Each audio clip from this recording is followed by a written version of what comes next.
134페이지 15항입니다. 하나님께서는 불완전한 기도도 들어주신다. 사악한 기도를 들으신다. 계속해서 이제 우리가 성경적인 기도의 원리에 대해서 배워가고 있습니다. 어떻게 기도해야 될 것인가? 이 기도는 굉장히 간단한 것 같은데 사실 제일 어려운 게 또 이 기도이기도 합니다. 그래서 지금까지 기도의 몇 가지, 네 가지 원칙을 먼저 소개해 드렸고요. 그 다음에 이제 15항에서부터는 하나님께서 성경에 보게 되면 악한 기도를 들으시는 이런 장면이 나오는데 그럼 이거 보면 우리가 뭐 아무렇게나 막 기도해도 되는 거 아닌가 이런 오해를 가질 수 있다라는 거예요.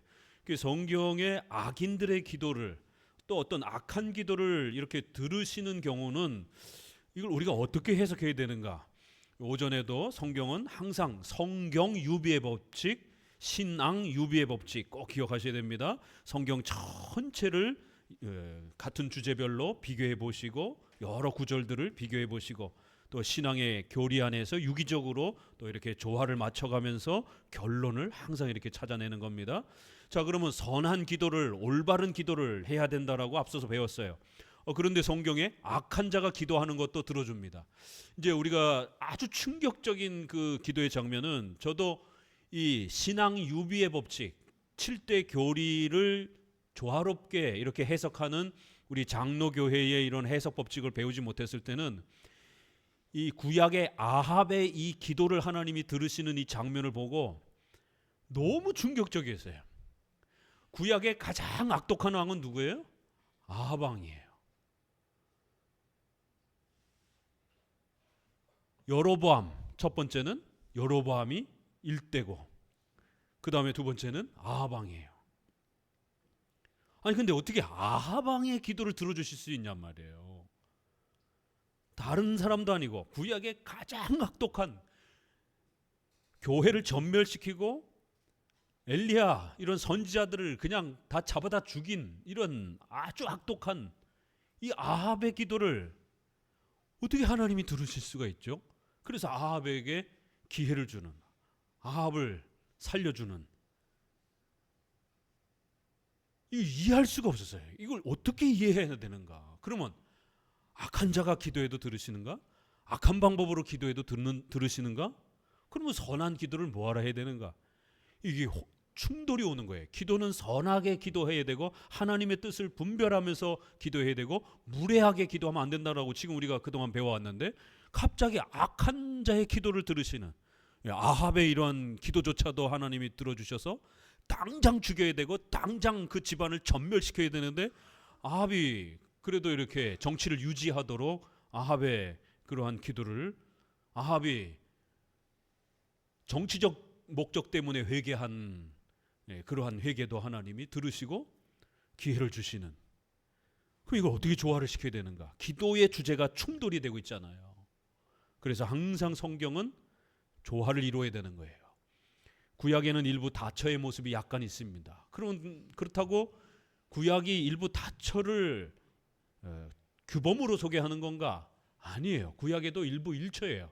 다만 이스라엘의 자손의 대가 끊어지지 않도록 계대결혼이라고 하는 특수결혼을 허락하셨고 또 다윗에게도 여러 부인을 허용하신 것이에요.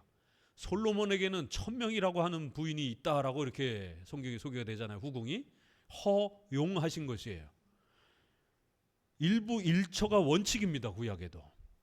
이렇게 성경 전체를 항상 이렇게 조화를 맞추면서 결론, 핵심, 기독교 신앙의 규범, 윤리의 규범을 찾아내야 되는 겁니다.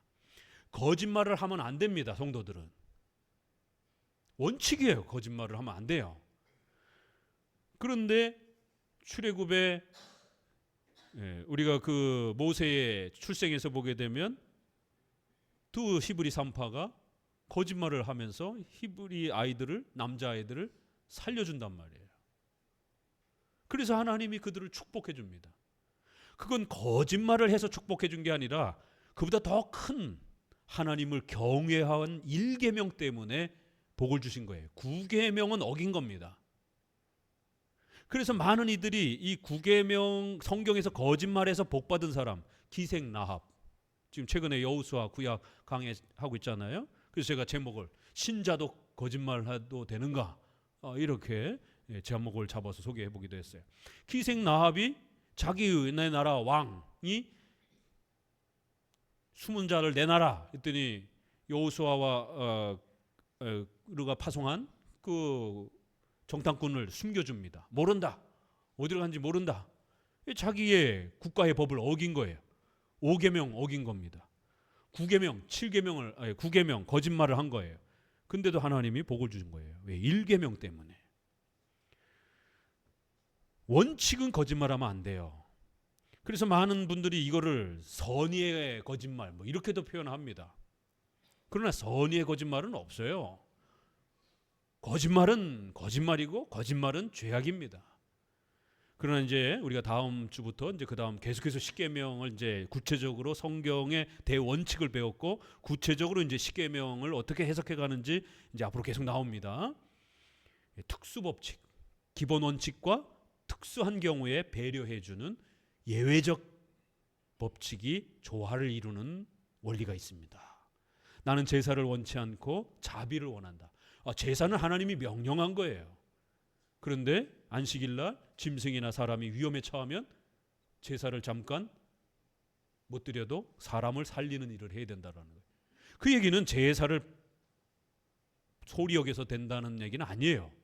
제사는 원칙적으로 중요합니다. 그러나 여러분이 주일날 예배 오다가 교통사고가 났다든가 무슨 어떤 심각한 사고가 났으면 그 조치해서 병원에 가고 주일 예배를 못 드려도 괜찮아요. 생명을 우선시해야 되는 특수한 상황이 벌어졌기 때문에 이렇게 기본 원칙과 예외적인 부분을 조화를 이루는 겁니다. 그래서 코로나 때도 예배는 현장 예배가 원칙이에요. 그렇지만 아주 심각한 재난, 전쟁, 전염병과 같은 특수한 경우가 발생이 돼서 성도들의 생명이 위험해지게 되면 예배 공간을 전체적으로 다른 곳으로 옮기든지 안전한 데로 우리 6.25 때도 피난 가서 부산에 가서 다 예배 드렸습니다. 그런 것처럼 그러나 또 현장을 떠날 수 없을 때는 어떤 다른 방식으로 조치를 또 이렇게 취하는 이러한 특수한 예외가 있는 겁니다. 자, 기도 부분에서도 이렇게 선한 기도가 원칙이에요. 그렇지만 성경에는 아주 특수하게 하나님이 악한 자의 기도, 우리 또 신자들의 악한 기도도 들어주시는 때가 있어요. 그래서 이제 저도 어려서 청년 때에 신비주의에 빠져가지고 별 희한한 경험을 다 하고 그런 얘기들을 가끔 나눠드립니다. 그럴 때에 이제 제가 장로교로 넘어와서 이런 기본 원칙들을 배우면서 헷갈렸던 거는 그러면 옛날에 하나님이 응답해 주신 건 도대체 뭐지? 그때도 뭔가 내가 필요로 할 때 이렇게 재정이 필요로 할 때 막 어떤 친구는 로또를 갖다 놓고 막 기도하고 그래서 그건 안 됐지만 뭐 또 다른 방식으로는 또 이렇게 해서 재정도 이렇게 도움을 받기도 한 여러 그런 어떤 기도 응답들이 분명히 있었고 그러면 그건 악한 방법으로 사실은 신비주의 방법으로 기도한 건데 왜 하나님이 응답하셨을까? 이게 이제 해결이 안 되는 거예요. 그러면은 신비주의 방식으로 잘못된 신앙의 방법으로 살아도 되는 거 아닌가? 그렇게 기도해도 하나님이 들어주셨던데 이거 어떻게 된 일이지? 이거 정리를 못 해가지고 굉장히 헷갈렸어요. 원칙은 원칙입니다. 선한 기도, 십계명에 맞는 기도를 하셔야 돼요. 그러나 우리 신자들이 아주 어렸을 때 떼쓰면서 몰라가지고 어린아이처럼 마구잡이로 기도할 때가 있어요. 엉뚱한 걸 막 달라고 요구할 때가 있어요. 그럴 때 하나님이 가끔 응답해 주십니다. 왜냐하면 우리 신자들을 이렇게 격려하시고 신앙 안에서 이렇게 키워가시기 위해서 잘못된 기도지만 그게 우리의 생명을 위협하는 그런 아주 심각한 것 아닌 이상에는 하나님이 얼마나 우리에게 친근한지를 가르쳐 주기 위해서 하나님이 우리에게 의식주와 관련해서 우리 일상생활에 필요한 것들을 아버지처럼 돌봐주신다라는 것을 하나님께서 경험하게 해주시기 위해서 새신자 때는 소위 말해서 막 엉망진창으로 막 잘못 기도하는데도 기도응답이 잘 돼요. 그렇지만 그거를 모범으로 삼아서는 안 됩니다. 큰일 나요. 그렇게 되면 어느 정도 신앙이 성장이 되고 몇 년 성장했는데도 과거처럼 그렇게 막 기도하다가 뭐 이상한 경험도 하고 막 이상한 체험도 하고 막 이런 막 섞여가지고 막 또 잘못된 욕심에 입각해서 막 기도한 것도 응답이 됐는데 기도는 이렇게 하는 것이다라고 뭐 이렇게 간증하고 그러면 큰일 나는 거예요. 그게 본이 돼가지고 계속 그렇게 기도하면 한 몇 년 지나고 나서부터는 이제 기도 응답이 안 됩니다. 하나님이 응답 안 해주셔요. 그럼 이제 성도들이 당황하는 거예요. 왜 기도 응답이 안 되지? 지난번에 내가 교회 처음 나왔을 때는 뭐 이것도 달라 저것도 달라 그러면은 막 진짜 신기하게 내가 요청하는 것마다 아주 정말 막 이렇게 응답이 되어지는 이런 신비로운 경험을 했는데 몇 년 지나면서 응답이 안 되는 거예요. 그럼 막 낙심하게 됩니다.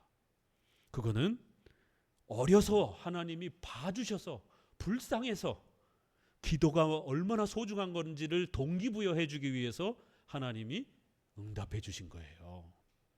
또 악한 자가, 불신자가 뭔가 신에게 이렇게 또 요청을 할 때, 하나님께 신앙을 갖지 않으면서도 뭔가 요청을 할 때 하나님께서 여러 목적 가지고 단순한 악한 자를 돌봐주는 차원이 아니라 하나님께서는 악한 위정자가 전쟁이 나지 않게 자기의 욕망과 자기의 부귀영화를 위해서 기도할 수 있잖아요.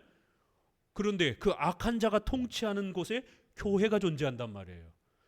전쟁이 벌어지게 되면 교회가 엄청난 피해를 입습니다. 그러니까 악한 자의 기도를 들어주시는 거예요. 때로는 전쟁이 나지 않도록. 그게 이제 우리가 다니엘서에 보게 되면 그런 경고가 나오는 거예요. 느부갓네살 왕에게. 그래서 느부갓네살 왕의 그 회개가 참된 회개냐라고 많은 구약학자들이 논의를 할 때 칼빈부터 시작해서 우리 많은 종교개혁자들은 참된 회개는 아니다라고 해석합니다. 그건 너무 두려워서 다니엘이 사자굴에서도 그 친구들이 불구덩이에서도 안 죽잖아요. 그러니까 두려워서 저들이 믿는 하나님이 무서워서 잠깐 이렇게 인정을 하는 거예요. 그래, 너희의 하나님은 전지전능하신 분이다. 너희의 하나님을 욕되게 하면 내가 다 처형하겠다. 그리고 다니엘은 총리로서 그렇게 임명하마. 이 두려움 때문에 이렇게 인정한 걸로 해석을 합니다. 참된 회개로 보지 않아요. 왜냐하면 그 뒤에 보게 되면 또 같은 죄를 또 저지르면서 또 그 자손들 벨사살 왕도 또 비슷한 아버지와 같은 죄를 범합니다. 그럴 때에 벨사살 왕에게 다니엘이 경고합니다. 당신 아버지 때도 그랬는데 왜 당신들이 계속해서 이런 죄를 범하느냐. 지금이라도 회개하고 돌이켜라. 그렇다면 하나님이 이 나라를 보호해 주실지 어떻게 하느냐, 누가 알겠느냐. 만약 회개하지 않는다라면 이 나라가 하루아침에도 망할 수 있다라고 이렇게 경고합니다. 바벨론에는 포로로 잡혀온 이스라엘 백성들이 많단 말이에요. 그렇기 때문에 악한 느부갓네살이었지만 하나님께서 느부갓네살 왕의 그런 두려움에 찬 그런 기도를 들어주셔서 그 바벨론 나라가 다른 나라에 침략을 당하지 않도록 보호를 해주신 겁니다. 그런데 계속 참았는데 하나님이 계속 기다려주셨는데 그 아들인 벨사살 때까지도 계속 같은 짓을 하니까 결국 벨사살 왕 때는 나라가 뒤집혀 버리는 겁니다. 자, 그래서 이제 이런 사악한 기도, 불신자들의 사악한 요청, 때로는 우리 신자들의 어리석은 욕심에 찬 잘못된 기도를 왜 하나님이 들으시는가? 이건 특수한 경우다라는 걸 꼭 기억하셔야 됩니다. 사악한 기도를 들으신다. 여기서 여러 문제가 생깁니다. 성경에는 하나님께서 평화롭고 고요하지 못한 생각에서 나온 기도를 들어주셨다는 기사가 있기 때문입니다. 이래서 성경 해석이 어려운 거예요. 요담은 격분과 복수심에서 세겜 주민들의 멸망을 기원했고 정말 그대로 됐어요. 사사기에. 삼손도 격정에 못 이겨가지고 들릴라에게 결국에는 자기의 비밀을 다 밝혀가지고 나중에 머리 다 잘리고 눈 뽑히고 포로로 잡혀갔잖아요. 그럴 때 이제 삼손의 마지막 기도가 뭐예요? 하나님, 저에게 힘을 주십시오. 그러면 그냥 여기에 모여 있는 사람들 다 죽이겠습니다. 그럼 이거는 건강한 기도는 아니에요, 사실. 구약의 이런 사사 중에 하나님 앞에 쓰임 받는 사람 중에 이 삼손처럼 참 희한한 독특한 인물도 없지요. 이렇게 죄도 많이 짓고 악도 많이 행하고 여자에 빠져가지고 3번이나, 들릴라가 3번째잖아요. 결국 거짓말하고 또 거짓말하면서 그 피해가다가 결국에는 마지막에 여자가 들들들들 볶으니까 결국 자기의 모든 신앙에 숨겨진 내용들을 다 밝히면서 결국 여자의 잔소리에 넘어가서 삼손도 죽임을 당하는, 이 격정, 분노에 못 이겨가지고 나의 두 눈을 뺀 원수를 단번에 갚게 하소서 사사기. 이 사악한 복수심이었다라는 거예요. 하나님께서는 이 기도를 허락하셨습니다. 이런 것을 보아서 하나님의 말씀이 정한 법칙대로 하지 않는 기도라도 효과가 있다는 결론을 내릴 수 있는 것처럼 보입니다. 그러니까 이제 성경에 이런 악한 기도를 응답하신 부분들을 끌어다가 부흥사들이라든가 신비주의자들, 경건주의자들이 그냥 기도를 무례한 방식으로 그냥 막 주여 천번, 뭐 주여 삼창, 뭐 하나님을 흔들어 깨워라, 뭐 이런 식의 아주 진짜 막 하나님을 아주 막 신성 모독적으로 막 하나님을 막 괴롭히는 형태로 마치 우리가 하나님 앞에 월권을 해서라도 하나님 뭐 멱살을 잡고라도 내가 원하는 걸 얻어낼 수도 있는 것처럼 아주 이렇게 기도가 아주 정말 너무 무례한 이런 한국의 이 기도 모습들은 굉장히 무례한 모습으로 그렇게 발전되었고, 거기에 방언기도라고 하는 것이 전 세계에서 가장 많이 또 유행하면서 결국 더 심각한 이 기도의 부패와 타락의 이런 모습들, 또 타종교의 이런 불교의 수행 모습, 또 무당의 이러한 그 아주 격정적인 그러한 그 기도. 그래서 우리가 소위 말해서 목사 되려면 기도원에 가서 나무 뿌리 한 10개는 뽑아야 목사 될 수 있다라고, 나무 뿌리 뽑지 못한 경험 없으면 목사 되면 안 된다라고, 그만큼 기도의 격정적인 그냥 막 온몸을 내던지면서 그렇게 막 나무를 쥐고 흔들면서 그냥 막 이렇게 하는 기도를 해야 하나님 응답하신다라고 하는. 그 저도 청년 때 전도사들이 그렇게 훈련시켰으니까 그렇게 가갖고 나무 뿌리를 저도 좀 솔찬히 좀 뽑아봤습니다. 그리고 그땐 또 어려운 문제가 있어가지고 한겨울에 수련회를 갔는데 옥상에 올라가가지고 눈밭에서 이렇게 무릎을 꿇고 기도를 하는데 1시간 2시간씩 이렇게 막 기도를 시키고 그래갖고 나중에 이 추리링이 다 얼어가지고 그냥 막 깨지고, 그거를 막 아주 굉장히 자랑스럽게 막 이제 이렇게 서로들 간증하고 막. 그게 나중에 동상 걸리면 다리 잘릴 수도 있는 상황이잖아요. 그럼 굉장히 생명을 위협하는 기도란 말이에요. 또 금식기도, 한국교회처럼 전 세계에 유명한 이 금식기도를 제일 많이 하는 민족이 한국교회입니다. 서양에는 그런 식의 생명을 막 그렇게 생명을 걸고 하면서 기도할 때가 있어요. 그렇지만 생명을 하찮게 여기면서 이렇게 금식을 이렇게 남발하면서 하는 기도는 이건 굉장히 위험한 겁니다. 성경에 정말 생명을 내놓고 어떤 국가와 교회에 존립이 달렸을 때 이렇게 기도해야 될 때가 있어요. 분명히 금식일이 분명히 있습니다. 그래서 우리의 신조에도 보게 되면. 그렇지만 일상생활에서 그렇게 금식을 남발하게 되면 일단 건강이 다 망가집니다. 그래서 목사님들이 술을 안 드시는데도 간암으로 많이 돌아가셔요. 간경화로, 위암으로 많이 돌아가십니다. 이 식습관이 불규칙하다 보니까 생명이 위협당하는 거예요. 의사가 일주일을 굶으면 죽는다라고 의료적으로 판단합니다. 상품백화점 무너졌을 때 15일 겨우 그것도 물을 먹었기 때문에. 그 이제 교회에서 금식할 때 물을 먹는 형태도 있지만 진짜 어떤 분들은 독하게 물까지도 안 먹고 금식하는 분들 계셔요. 다니엘의 20일 금식기도, 모세의 40일 금식기도, 이 성경에 있으니까 따라한다라는 거예요. 40일 금식한 기도는 모세, 엘리야, 예수님 세 분밖에 없어요. 12사도 한 명도 40일 금식기도 했단 말 없습니다. 모세는 80일 했어요. 왜요? 십계명 다 엎어가지고 화가 나가지고. 그래서 하나님 다시 올라오라 그래갖고 또 40일 이렇게 하고 모세는 80일을 했단 말이에요. 그럼 예수님보다 모세가 더 능력이 있는 겁니까? 어처구니 없는 해석이죠. 절대로 성도들이 따라해서는 안 되는 겁니다. 의료적으로 7일을 굶으면 죽는다라고, 생명이 위협을 당한다라고 말합니다. 그래서 우리가 기적이라고 말하는 거예요. 그런데 교회 안에서는 뭐 7일 뭐 아주 그냥 우습게 그냥 뭐 열흘씩 그냥 20일씩 그냥 금식기도 하고. 그래서 목사님 20kg 막 30kg 빠지면 저는 새벽 그 청년 때 운전을 했기 때문에 저는 한 5kg씩 빠지고, 뭐 뭐 1년에 2번씩 20일씩 금식 기도를 이렇게 해요. 왜 그거 기도 금식 기도해야 능력 받는다라고 그 시절에는 그랬기 때문에. 그래갖고 새벽 기도 한 번씩 끝나고 나면은 저기 차 타고 다니셨던 안수 집사님이라든가 이런 분들이 예, 아유 저기 수고했다고 운동화도 하나씩 사주고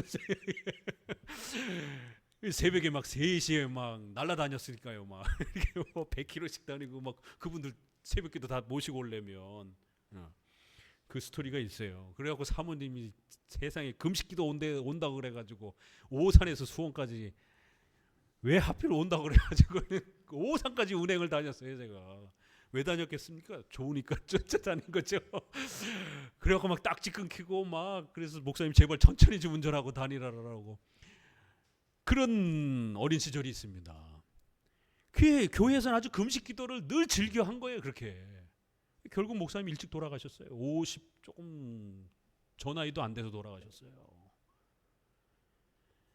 이게 생명의 이런 위협을 결국 조심해야 되는데 이런 올바른 기도 교육이 안 되다 보니까 이런 일이 벌어지는 겁니다.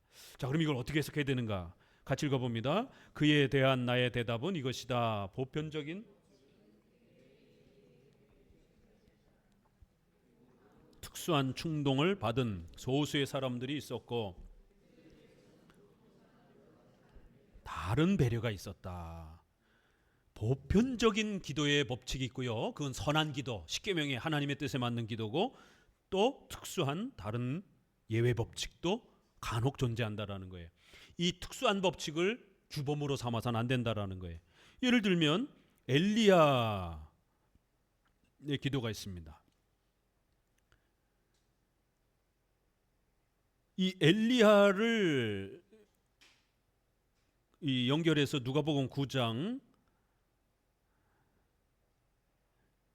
55절에 보게 되면 야고보와 요한이 예수님 초청을 안 한다라고 이렇게 전도행 다니다가 그 마을과 지역 사람들을 엘리야 흉내내면서 부르다가 싹 멸망시켜 버릴까요?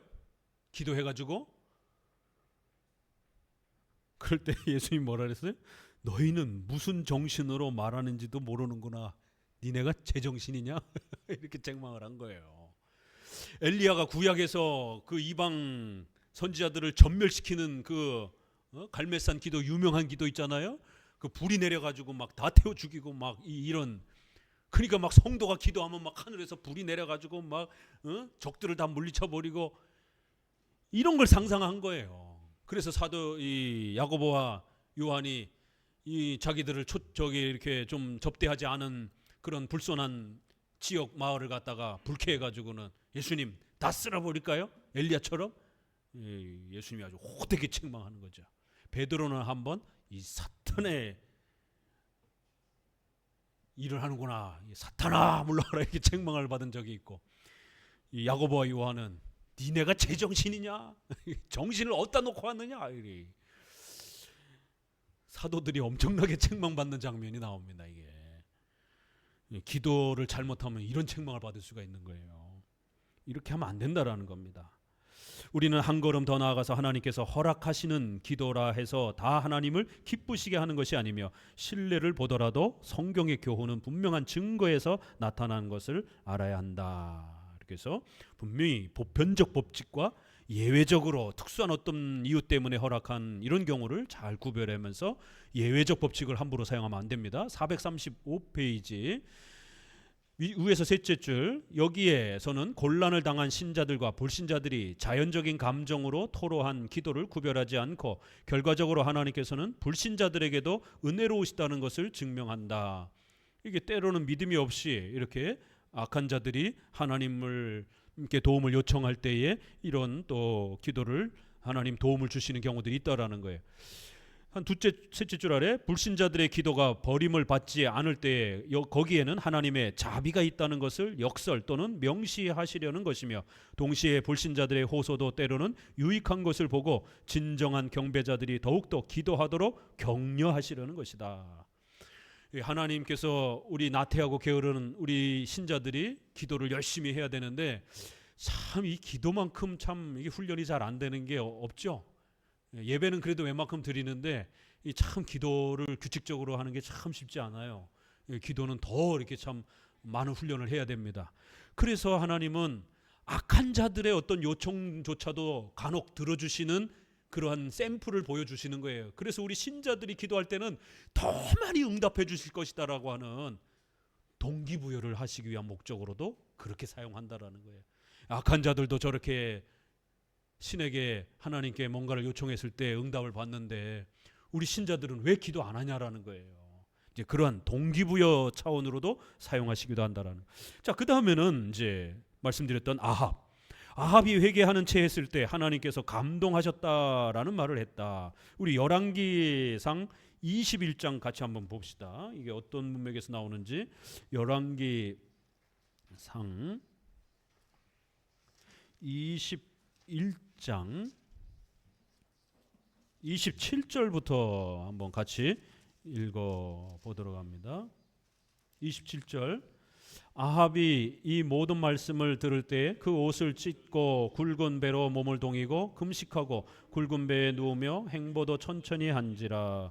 여호와의 말씀이 디셉 사람 엘리야에게 임하여 가라사대 아합이 내 앞에서 겸비함을 내가 보느냐. 저가 내 앞에서 겸비함을 인하여 내가 재앙을 저희 시대에 내리지 아니하고 그 아들의 시대에야 그 집에 재앙을 내리리라 하셨더라.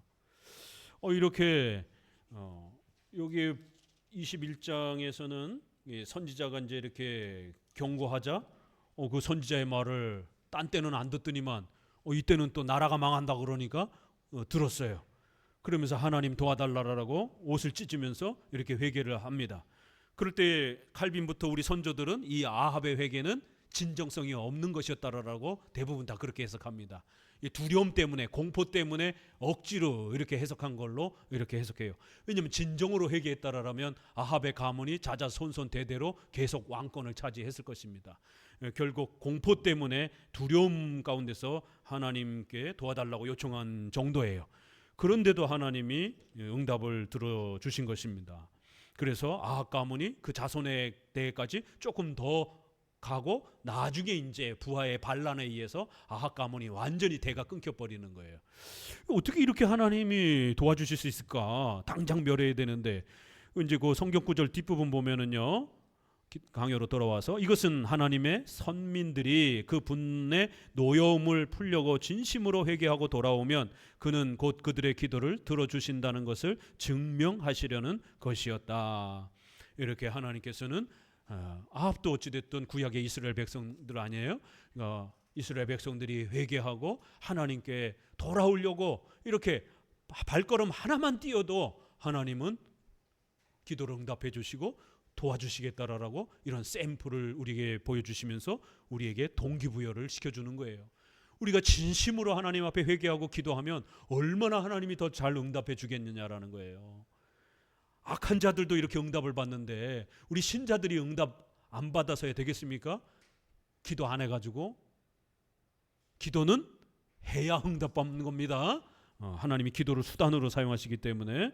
자, 쭉 내려오셔서 밑에서 셋째 줄, 아브라함과 사무엘의 경우에는 문제가 더욱 어려워 보인다. 이거 왜 그러냐면 이제 이 아브라함은 하나님께서 말씀으로 지시하지 않으셨는데도 소돔을 위해서 기도했고, 사무엘은 분명한 금지 명령이 있었음에도 불구하고 사울을 위해서 기도합니다. 이제 선한 자가 하나님의 뜻에 위배되는 그런 기도를 또 할 때가 있어요. 성경에 이런 부분이 있었구나. 그래서 이제 우리가 기독교 강해를 이렇게 읽다 보면 이제 이렇게 성경 공부가 되는 겁니다. 자세히 성경을 보게 되는 거죠. 아브라함과 관련해서 이 소돔과 고모라가 멸망을 할 때 하나님께서 소돔과 고모라를 멸망시키겠다고 했잖아요. 근데 하나님 소돔과 고모라를 살려주세요. 의인 50명만 있으면, 40명만 있으면, 나중엔 10명만 있으면 이렇게 기도하는 장면이 나오잖아요. 하나님이 긍휼히 여기시고 그래 10명만 있다 해도 멸망 안 시키겠다. 더 나아가서는 사무엘 같은 경우는 사울을 내가 버렸다, 사울을 위해서 기도하지 말아라 라고 아주 명확하게까지 말씀하셨어요. 근데도 사울을 끌어안고 가슴에 끌어안고 사무엘이 하나님 용서해 주면 안 되나요? 이렇게 사무엘이 기도하는 모습이 나와요. 이거 어떻게 이걸 해석해야 되는가? 하나님 분명히 기도하지 말라고 했는데 왜 사무엘과 같은 선지자가 하나님의 뜻을 어겨가면서도 이렇게 사울을 위해서 기도하는가? 같이 읽어봅니다. 예레미야까지 있네요. 수도가 파멸되지 않게 해달라고 기도한 예레미야도 같은 행동을 한 겁니다. 분명히 하나님이 예루살렘을 이스라엘을 멸망시키겠다라고 했는데 계속 예레미야는 예루살렘을 살려달라고 기도합니다. 자, 같이 읽어봅니다. 그들의 기도는 거절되었으나 그들에게 믿음이 없었다고는 생각하기 어렵다. 그러나 온건한 독자들이 만족할 만한 해답이 있다. 즉 무가치한 자에게도 자비를 베풀라고 하신 보편적 원칙에 비추어 볼 때 이 특별한 경우에는 의견이 잘못되었으나, 여기 잘 보세요. 그들의 의견이 잘못되었으나 그들에게 전혀 믿음이 없었다고는 할 수 없다. 그러니까 분명히 그들이 하나님의 뜻을 어기고 기도한 거는 이건 옳은 건 아니라는 거예요. 그 시절에는 사무엘은 사울과 아주 밀접한 관계가 있는 거예요. 자기가 최초로 세운 왕이잖아요. 사무엘 선지자도. 그러니까 얼마나 애착이 갔겠어요. 사울이. 사울과 함께 사무엘이 왕국을 이렇게 둘이 힘을 합쳐서 왕국을 만들었잖아요. 근데 참 그 사람이 죄를 범했다고 해서 버리기가 참 아까운 거지요. 그러니까 사무엘도 인간인지라 하나님 사울을 좀 봐주시면 안 될까요? 이런 이제 애달픔이 있는 거예요. 인간이니까 그런 정이 있는 겁니다. 하나님이 나는 저를 버렸다. 저에 대해서 더 이상 신경 쓰지 말아라. 그럼 확 끊어내야 되는데 인간인지라 끊어내질 못하고 애정이 남아 있어가지고 안절부절하는 이제 이런, 분명히 그들의 의견은 잘못되었으나 그러나 여전히 그들은 또 다른 면에서 하나님을 바라보면서 또 하나님께 도움을 요청하는 그러한 믿음의 또 모습은 또 우리가 존중해야 된다라는 겁니다. 자, 오거스틴의 이제 이런 부분에서 같이 읽어봅니다. 성도들이 하나님의 명령에 어긋나는 일을 기원할 때 어떤 의미에서 그것을 믿음으로 하는 기도라고 하겠는가? 그들은 하나님의 뜻을 따라 기도하는 것이다. 그 뜻은 감추어 있고 변함없는 뜻이 아니라 그들의 마음속에 하나님께서 영감을 불어넣어 주신 뜻이다. 그래서 하나님께서는 그의 현명한 결정에 따라 다른 방법으로 응답해 주시는 것이다. 이렇게 우리 신자들이 잘못된 기도를 할 때도 있다라는 거예요. 그래서 그거 그대로를 응답해 주진 않지만 다른 방식으로도 응답해 준다라는 거예요. 결국 소돔과 고모라는 멸망했잖아요. 그렇지만 그 롯의 가족들은 구원해 주시는 거예요. 또 사무엘이 기도한 거는 응답되지 않았어요. 그렇다고 사무엘이 믿음이 없는 사람이다, 사무엘의 기도는 응답 안 됐다, 이렇게 말하기는 어려운 거예요. 하나님은 사울보다도 더 훌륭한 다윗이라는 또 이렇게 왕을 세워서 사울이 그 소망했던 하나님의 나라, 하나님의 왕국이, 국가가, 이스라엘이 튼튼하게 세워지기를 간절히 바랬던 그 기도는 응답이 된 거예요. 이렇게 우리 성도들도 이렇게 아직 훈련이 덜 됐을 때는 우리가 잘못된 기도도 많이 합니다. 그러나 하나님은 그걸 수정해서 우리에게 꼭 필요한 방식으로도 그렇게 응답해 줍니다. 그렇기 때문에 절대로 내가 원하는 요만큼, 내가 원하는 시간에 정확하게 이렇게 응답이 안 됐다고 해서 실망하거나 낙심하면 안 된다라는 거예요. 16항, 하나님의 용서가 있어야만 우리의 기도는 응답된다. 맨 아래줄 읽어봅니다.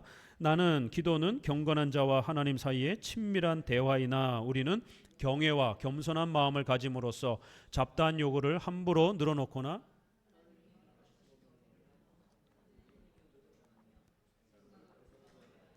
하나님을 순결한 마음으로 공경하며 하나님의 존엄성이 우리에게 무가치한 것이 되지 않도록 하라고 말했다. 이게 앞서서 말했던 기도의 법칙이잖아요. 무례하게 하나님의 뜻을 넘어서서 이렇게 막 함부로 기도하면 안 된다라는 거예요. 다윗도 때로는 불평에 또 감정을 주체하지 못하고, 우리가 시편을 보다 보면 그러한 아주 마음의 격정이 이렇게 막 쏟아나오는 그런 기도들이 있어요. 다윗의 불평에도 무절제한 경향을 보이는 것이 얼마나 많은가. 약해서 넘어질 듯한 그로서는 자기의 슬픔을 하나님의 품에 내던지는 것밖에 달리 위로를 얻을 길이 없었다는 것이다. 이렇게 우리가 잘못 기도하는 많은 부분들이 굉장히 많다라는 겁니다. 그럼에도 하나님은 우리의 그런 잘못됨을 용서해 주시면서 다른 방식으로 기도 응답을 해 주시더라는 거예요. 셋째 단락, 특히 시편 39편의 끝을 보면 같이 읽어봅니다. 이 거룩한 자는 격렬한 슬픔에 휩쓸려 거의 자제력을 잃어버린다. 내가 떠나 없어지기 전에 나의 건강을 회복시키소서. 하나님, 죽을 것 같습니다. 하나님, 이러다 죽겠습니다. 이제 이런 거죠. 욥기서도 보게 되면 차라리 태어나지 말았으면 좋았을 거를.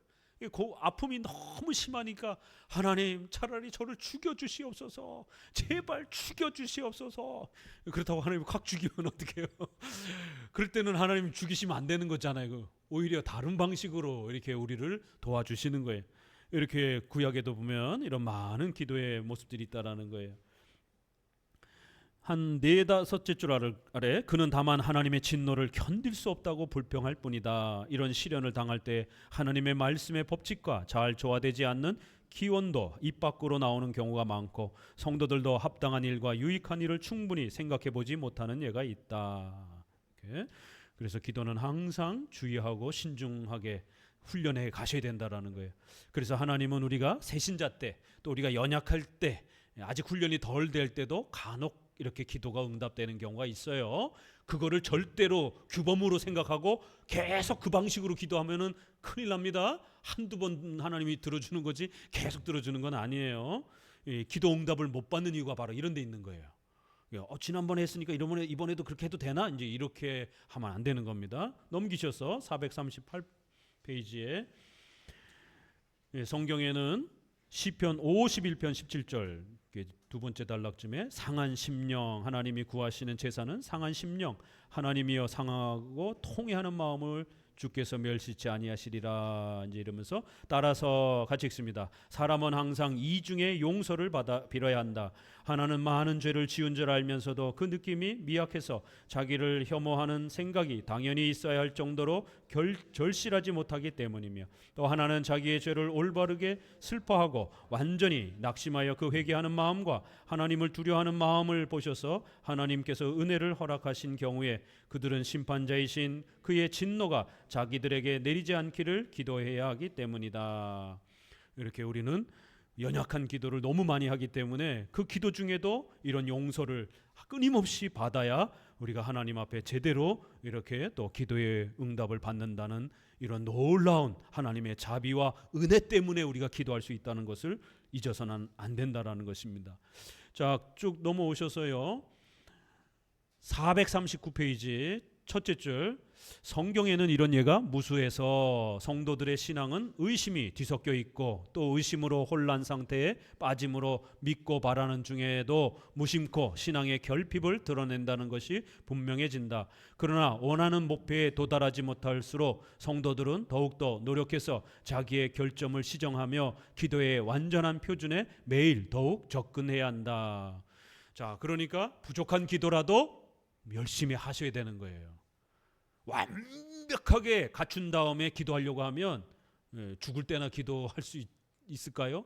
그렇게 하시면 안 됩니다. 부족해도 자꾸 계속 기도하시면서 또 주기도문을 배우고 우리 7대 교리를 배우고 십계명을 배우면서 열심히 우리의 욕심을 걸러내면 괜찮아요.